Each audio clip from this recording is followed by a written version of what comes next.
আর আমার অন্তরে অনেক কষ্ট। কেন জানেন? আমার অন্তরে এত কষ্ট। আমি আমি ১২ বছর আগে একটা মেয়েরে ভালোবাসছিলাম। মেয়েটা মেয়েটা আমারে কষ্ট দিয়া চইলা গেছে।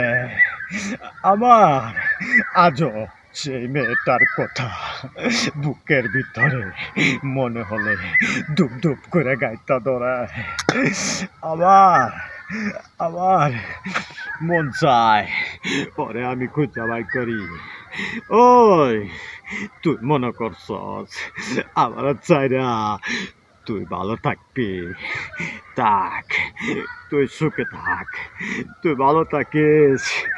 আমি আমি তোরা চাইরা দিলাম। যা যা তোরা চাইরা দিলাম আমি। তুই ভালো থাকিস।